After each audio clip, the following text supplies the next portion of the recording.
gimana kalau saya ngadepin orang yang suka marah-marah. Kalau udah dikasih resep ini nanti stres lagi. Jadi orang kebal. Makanya jadilah orang yang lapang hati. Makanya orang yang hatinya lapang, mudah memaafkan itu kayak di surga sebelum masuk surga.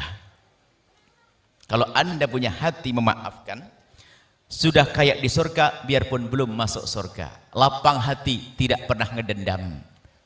Kalaupun marah dengan seseorang langsung, ya Allah, orang itu kurang ajar banget, ya Allah, awas nanti malam ya. Pas malam tahajudan, ya Allah, tetanggaku kurang ajar, pinjem duit gak balik-balik, malah menfitnah saya, ya Allah, tolong ya Allah, tambahkan rizkinya. Enak, doanya baik-baik. Mulai hari ini, biar Anda mudah lapang hati, gak gampang stres, jangan biasa doakan jelek. Kepada orang yang bermasalah dengan Anda, itu baru istimewa. Namanya orang yang punya qalbun salim. Dan harus Anda pelajari. Dan itu kerjaan berat, karena kerjaannya para kekasih-kekasih Allah. Sampai para kekasih Allah itu yang sudah bersih hati, nggak ngerti gimana sih rasanya dendam sama orang itu. Dia nggak pernah ada dendam.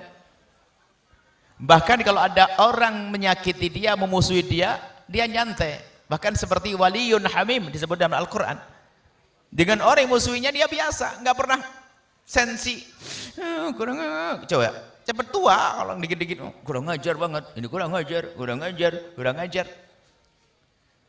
Padahal temennya juga nggak jahat-jahat, karena hati kotor, maka dikit-dikit merasa dijahatin, karena sudah sensitif tadi. Yang kotor di sini jelekin orang, sehingga nggak betah di kampung tuh. Tetangga kurang ajar, ini iblis, itu setan, itu gendruwo, wae gombel, tuyul, semuanya sebut. Capek, kenapa hidup semacam itu? Hidup yang diajarkan Nabi adalah punya qalbun salim, punya hati yang mudah memaafkan. Dia menyadari itu umat Nabi Muhammad. Dia mencaciku, mengolokku, ya Allah berikan kebaikan kepadanya, ampuni dia ya Allah. Pinjam duit gak balik-balik, coba bayangin. Ibu, ada orang pinjam uang kepada Anda. Waktu pinjam uang, Masya Allah, nyuwun sewunya, nyuwun sewu bu, pangapunten 12 kali.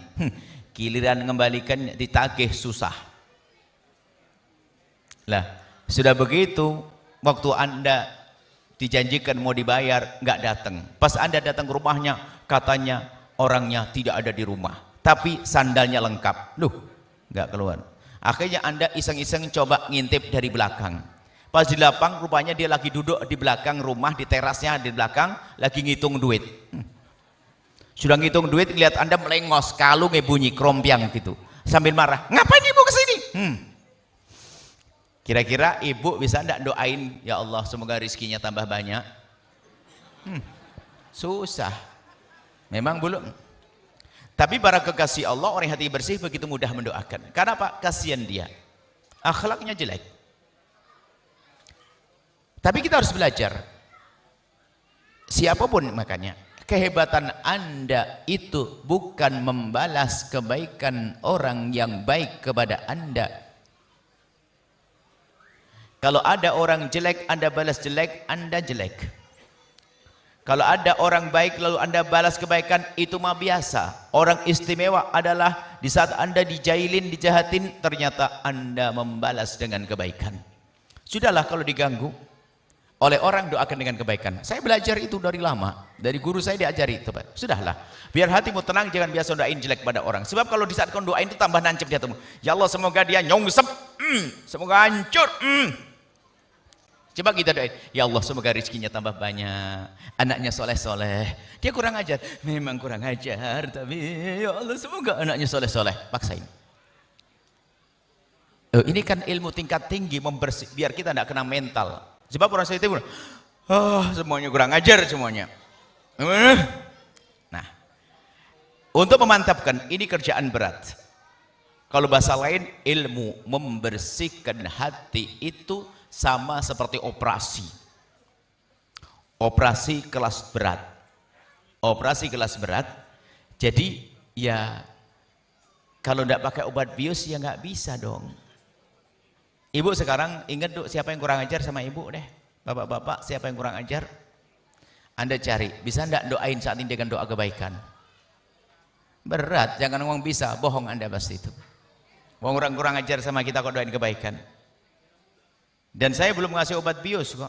Belum kasih obat bius kok ngomong, ibu-ibu mau operasi nggak usah pakai obat bius. Saya kuat, nggak ada, harus pakai obat bius. Sekarang agar hati Anda bersih, hati Anda sejuk, kami kasih obat bius, Bu. Ini sekaligus untuk kesehatan mental Anda. Obat bius agar Anda kebal, Anda nggak gampang kerasa kebal setelah itu. Obat biusnya adalah dari baginda Nabi SAW. Tolong amalkan, Anda dengar dengan serius. Setelah itu kami tutup majelis. Nabi bersabda dalam hadis yang diriwayatkan Imam Muslim dari Abi Darda, bunyinya begini: "Ma min abdin muslimin yad'u li akhihil muslimi ala dhahril ghaibi illa wa qala al malaku walaka bimithlin." Tidak ada seorang mukmin mendoakan mukmin yang lain. Tidak ada seorang muslim mendoakan muslim yang lain ala dhahril ghaib, di saat orang itu tidak ada di hadapannya. Tidak ada di hadapan itu ada dua model, lagi ganggu kita atau lagi tidak ada di hadapan kita. Kalau kita doakan dia, malaikat serempak menjawab walaka bimithlin, engkau mendapatkan yang sama. Dijelaskan oleh para ulama, ini tentang doa yang mudah dikabul. Ada doa yang sangat mudah dikabul oleh Allah tapi sangat dilupakan hamba Allah, adalah doa dengan cara mendoakan orang-orang yang bermasalah.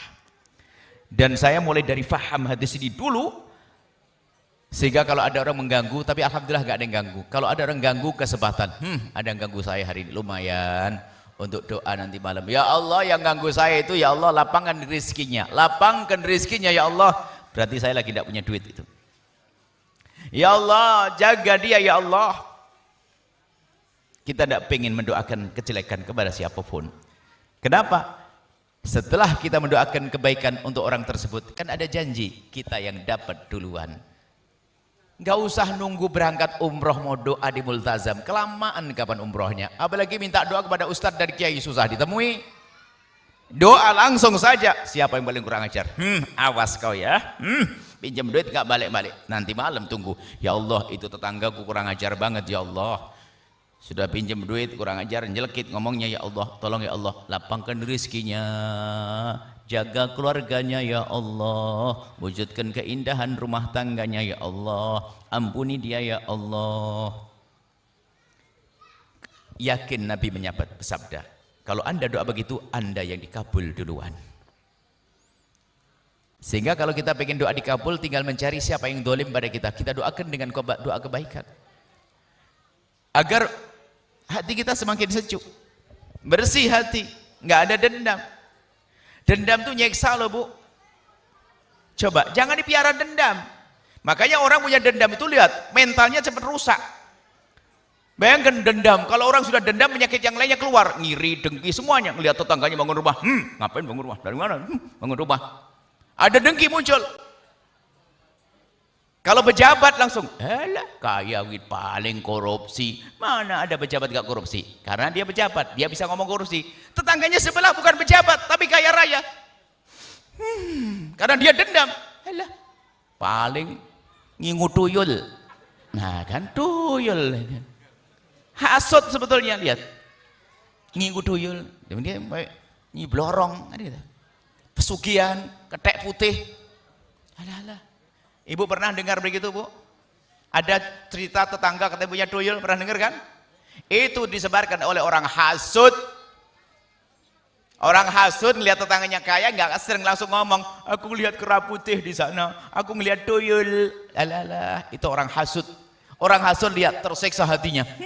Itu berarti dari dendam, jadi dari permusuhan tadi. Makanya hidup kok pakai musuhan, nggak enak. Dan maka dari ini Bu, PR-nya Bu, Ibu semuanya, bapak-bapak, tolong ambil kertas, serius, kalau Anda mau belajar hari ini. Dan insya Allah setelah itu Anda mudah ketemu lagi dengan kami. Ambil kertas, cari orang-orang yang kurang ajar. Tulis yang benar, serius, ini bukan main-main, Anda perlu latihan. Tapi nanti tidak usah ditulisin orang kurang ajar, nanti ketahuan anak Anda nggak enak. Ini disebut namanya Fulan, Pak Haji Ahmad, Pak Haji Ali, Pak ini, Ibu ini. Nanti malam habis tahajudan Anda baca, ya Allah. Mungkin muka Anda kalau di shooting jelek banget masih. Awal-awal jelek, nanti lembut sendiri. Kurang ini, ya Allah, ini kurang ajar banget. Ya Allah, semoga rezekinya banyak. Awal. Ini serius belajar. Terapinya begitu, Bu. Kita tidak usah pakai teori-teori psikologi yang mungkin belit. Nah, ini sederhana. Ini teori sederhana yang langsung praktekkan. Nanti kita pakai teori-teori yang modern ini perlu, tapi ini sederhana. Dan itu hakikat Nabi berjanji. Kalau sudah Nabi berjanji tidak pernah salah. Pasti sabda Nabi, Anda akan lembut hati. Sehingga coba, kalau Anda sudah dendam, capek ngelihat rumahnya, ngelihat mobil barunya, ngelihat anaknya selesai, ngelihat ayam kecilnya lewat, ayam siapa itu? Ayam tetangga. Ayam kecil di sana. Nasib buruk orang punya dendam. Hidupnya capek, mukanya masem, merengut, cemberut, ada tidak indah, mudah kena mental. Tapi kalau orang lapang hati mudah memaafkan, Masya Allah.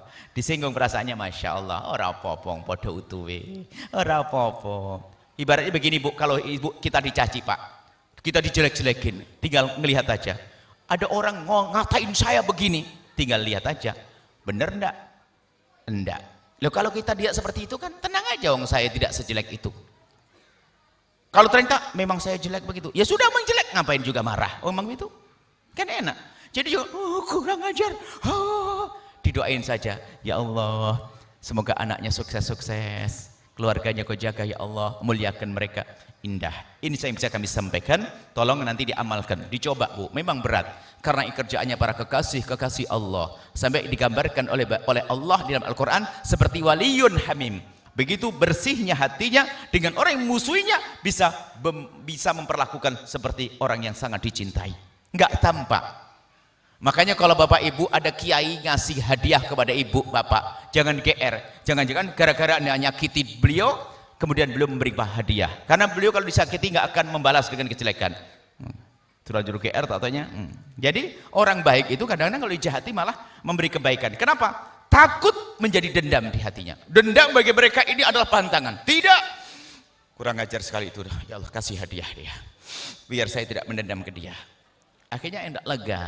Sehingga menjadi kebal, hidup kita kuat, tidak mudah kena mental. Ini saja, mari kita tutup dengan doa. Bismillahirrahmanirrahim. Menyaksikan video ini, jangan lupa berselawat kepada baginda Nabi Muhammad sallallahu alaihi wa alihi wa sahbihi wasallam.